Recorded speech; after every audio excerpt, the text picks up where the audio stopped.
really recheck our relationship with food and how we approach this thing, and especially now more than ever. You know, that immune system is a bank account. So stop drawing out of that bank account to do foolishness like trying to cool down a hot cup of coffee, okay? Or try to ram down a jerk pork. You're going into your bank. You're going into your life bank account and you're making a withdrawal to try to process this thing that, as they're telling you today, it is impossible. It is impossible for you to process some fake meat, plant-based or whatever you want to call it. You know, that means nothing to me, this plant-based stuff at all. It's impossible for your body to process that effectively and get the nutritional value out of it. But you're going into your bank account, your life account. You're squandering your youth. You're squandering your vitality. You're pawning your health for the pleasure to be up to date. I can relate. I'm a vegan. I'm going down to slutty. Back up. You know, come on back home. So we have enough people now who are starting the fast, and it's good for them and it's beneficial. One of the things that I did say to people is that it was discipline that we used to build the first civilizations on Earth, and it is discipline that we are going to need to be able to rebuild the future of Africa. It's not partying, it's not eating bad food, it's not taking drugs, it's not drinking alcohol, but it's discipline. And I think that though I'm not into Abrahamic religion or religion in its entirety, I do have a respect.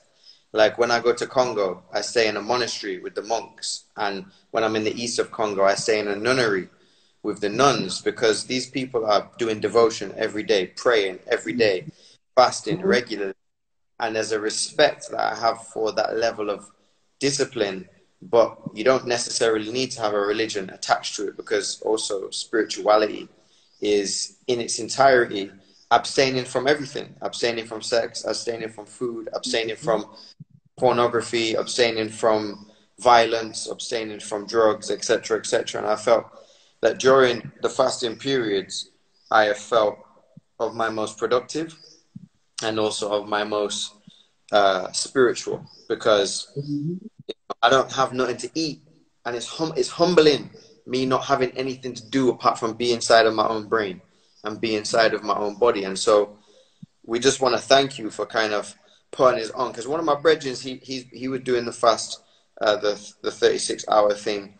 He was doing it for a year, and I was living with him, but I was just looking at him like, I can't do them thing there, because my job was really stressful and I was running around the world, flying here, flying there, flying there.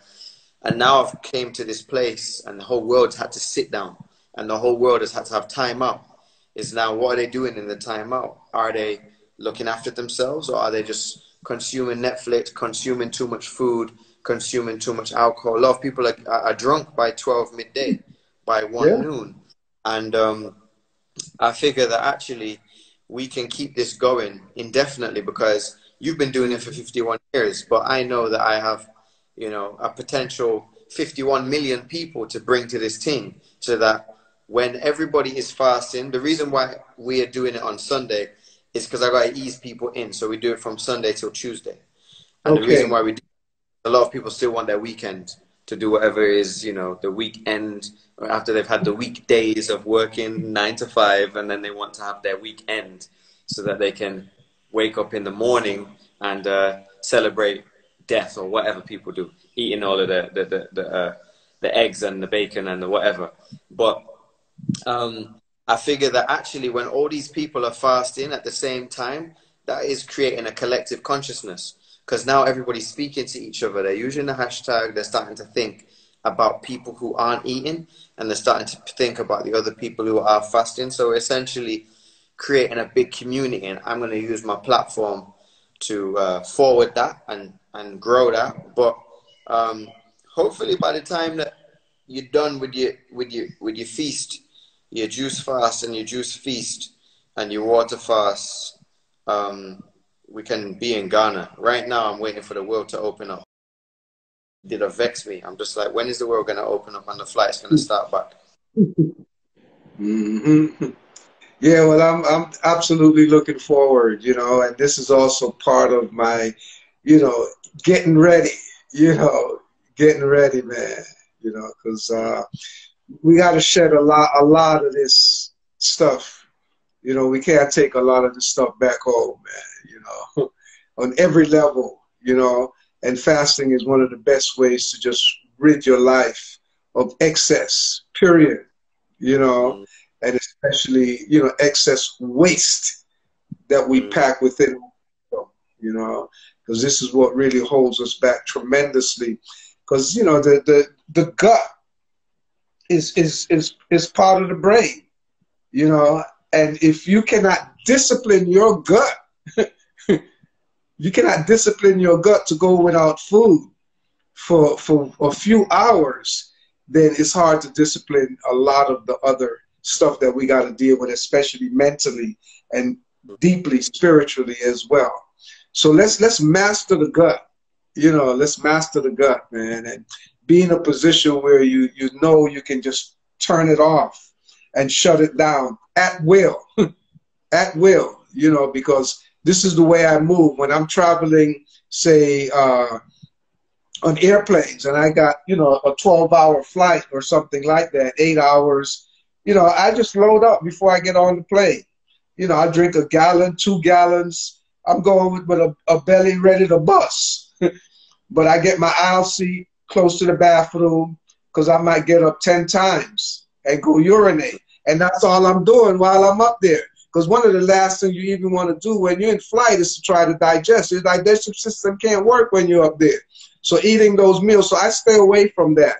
You know, I even have on at one point, I think one of my posting a few years ago, when I was traveling to Dubai, and I had to go through London and Spain or something like that. But whatever it is, you know, I was fasting. You know, I was fasting. Actually, I was actually on my way to Ghana, so I had to go through London, and I was fasting.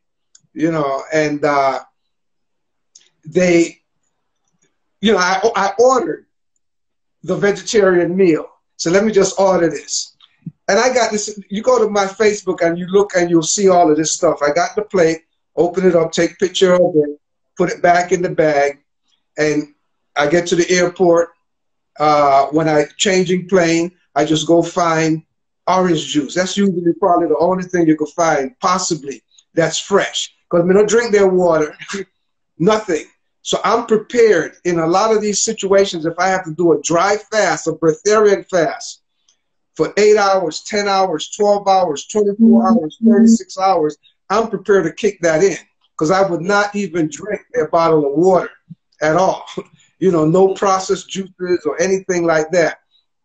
So I found some orange juice, got my orange juice, but then I went to the restroom and I took that plate and flushed it down the toilet. And the flush is in my Facebook. You can see it. I got all of that showing you. You have to defend your life. You have to protect your life. And just because you paid for the meal already on the plane, you don't have to eat it. But you can use it as a teaching tool. Because if you eat that stuff, you're going to come down possibly with jet lag or some other issue that when you get off the plane, you're going to go try to eat like a fool, you know, and try to look for more food. So we have to master the gut. We have to be able to turn it off, shut it down at will. If you can't find your stuff, whether you're fasting or eating or whatever you're doing, and you can't find your food, just don't eat, period. Don't drink, period. But that comes from this discipline now of doing it once a week and building that strength, building that stamina, building that energy, that you're not a slave to food and you're not using your enzyme bank foolishly trying to process stuff that the body cannot process, and you're giving the digestive system a break or rest. So what I'm doing now, getting ready for this 73-day juice feast, my body's going, my digestive system is going on a vacation. It's not a rest. I'm going to put the thing on a 73-day vacation. And it loves you back. It loves you even more. But, you know, it takes discipline. As my brother said, it takes discipline. You really have to go beyond the physical in lots of cases, because this flesh, this is an animal, and it's dumb, you know. And you know, when it comes to eating, man, you gotta really put it in its place. You gotta be able to look at it and say, no, don't.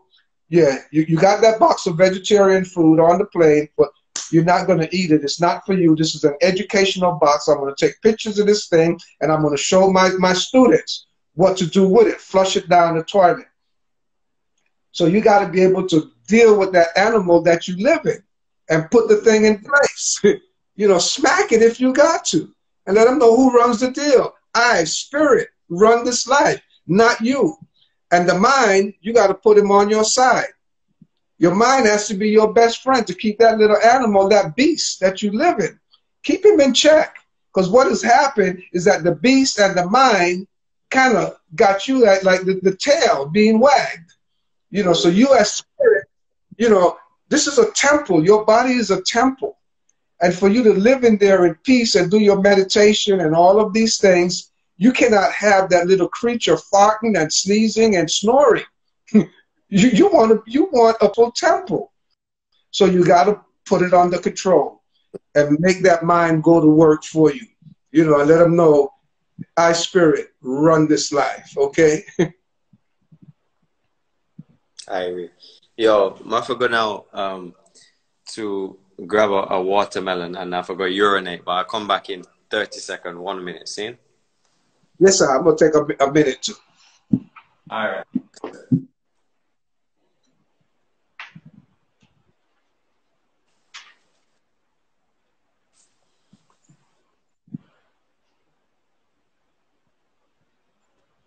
Well, talk to each other.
You reach 5 now?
Yes, greetings. I'm just noticing a message here that someone mentioned about feedback on the headphones. So I turned the volume down. I turned the volume down here on my phone. So hopefully this solves it. So if it doesn't, someone can please message me and let me know to see what else may be the situation. So if you're hearing me clearly now, please do indicate so that when we go back in with my brother here, that the sound is comfortable for you.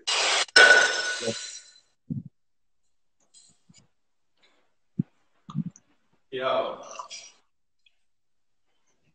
Wow, I'm back. Can you hear me?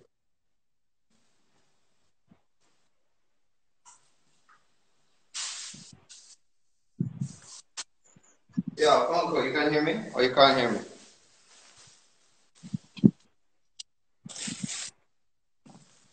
You can hear me?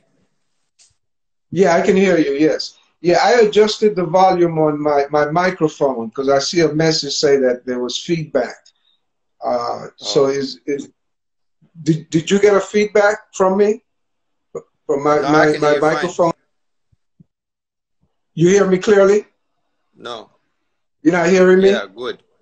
You hear me good? Okay, all right. So the volume is okay at this level?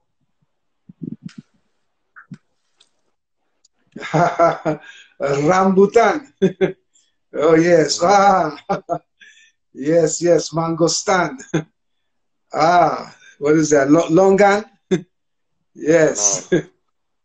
Oh, lychee. Lychee. Yeah, True. Yeah, boy, I Thai. don't know. You better watch them lychee, if you're fasting and you're trying to hold a certain meditation. Because, Yeah. in Jamaica, when I go down to the market, down Carnation, them things in season, lychee is expensive, because there's a big thing over there where them say lychees are aphrodisiac. And the man them buy it up for big money, man. Because it met them, really. Oh, yeah, yes, yes. Yeah, the common name is water apples for those. So you're in heaven, man. You're in heaven. Yeah, I just breaking fast now. You're breaking. True, true, true. Yeah, Yeah, well, I I tell you the already had big it already. highlight for that. Oh, yes, yes, yes. The big highlights I got this week was some Neesberry, man. I got some Neesberry this week. Oh, man, it's like sugar, pure sugar, man. And the small ones, very, very Yeah. rich, man. Some Neesberry, papaya, watermelon, and mangoes been my big hits for the week, man. And absolutely with the coconut water and the coconut jelly. They grow it there. They grow the Neesberry and everything there. Yeah, man. Yeah, man. This place is it's a small agriculture, because it's just basically mom and pop farmers. There's no big agribusiness here. This island only has 65,000 people on it. And but they grow it. You just have to know where to find it. It's around. All the tropical fruits are here, but they're very small amount and they're very expensive. But hey, I'm glad money can still buy it. So bring it on. Whatever the price is, I'll buy Yeah. it. Yeah, man. So, what changed in your life when you start eat living foods and when you start fasting? What noticeable changes did you have physically and mentally? What changed? Well, I tell you, physically, I definitely one thing during those times. We're talking like 60, 69, 70 is when I started. Before I got into this, it was basically like a cold turkey, because I was smoking, still smoking, you know, weed, drinking a lot of wine, and you know, just hanging out, you know, partying hard, you know, teenager, you know, well, a little bit beyond teen, you know. I was like 23 when I started, you know, on this level. So definitely it set me in a whole different league from all of my buddies, man, you know. So, you know, I became, you know, like an odd person in the circle, you know. But it was cool, you know, it was very cool for me because, you know, say we go out, you know, and I see them drink and still smoke, and then they nod out or they go eat, and then there's all the girls looking for a partner. I'm like, well, somebody have to stay. Somebody got to stay in the present, man, and dance with these ladies, man. You know, so that was a major part, you know, for me realizing that, you know, my energy, you know, my vibration, you know, my alertness, my upness, you know. So it wasn't no like real low vibration energy where, you know, I wasn't be able to enjoy the present. And, you know, my athletic energy came back because, you know, I was quite athletic in high school, you know, swimming team, track team, and gymnastics. But, you know, there was that gap, you know, there was that gap within my, you know, couple of years once I left high school. When I got into the lifestyle, I saw the difference. So I came back. You know, I started to run again, you know, and run hard, even harder than before, you know. And but one of the things that I definitely noticed was, you know, my centeringness, you know, my headspace, you know, where number one, I felt like I had more capacity to really look at things, you know, piercingly. You know, it's like, it wasn't just like, you know, doing things just like that. You know, I was able to like really meditate a little more profound on my actions, on my moves, you know, and even just in terms of physically with my eyes, you know, I noticed that I started focusing at, you know, when I made the change, it's like I started realizing like, wow, I'm looking like, you know, way up the street. But before that, I'm like, just what's right in front of my eyes or, you know, within the block. But then I had more long range vision and more, you know, side views. Like I could see, probably even felt like I could see from what's going on behind me, you know, without having to look with the eyes. So, you know, psychically, I was a little more in tune, more sensitive to vibrations and energies going on around me. So, you know, it really, I think for me, the major shift during that time is that because it was during the whole revolutionary era, you know, the 70s Black Power movement, and really, you know, taking charge, taking ownership of our lives, you know, being following like the kawaida, you know, the whole principles of Kwanzaa, and, you know, really, you know, taking real ownership, you know, being in control, being responsible for self, you know, not only physically, but economically, spiritually, on all levels, where, you know, it really kind of opened up to me more possibilities, especially spiritually, that I'm more conscious about all of my actions, all of my doings, all of my thoughts, and became more in control. Yes. Hold on. He says we have 30 seconds left, so I'm going to end this, and then I'm going to come back. Okay? All right, everybody come back. Respect.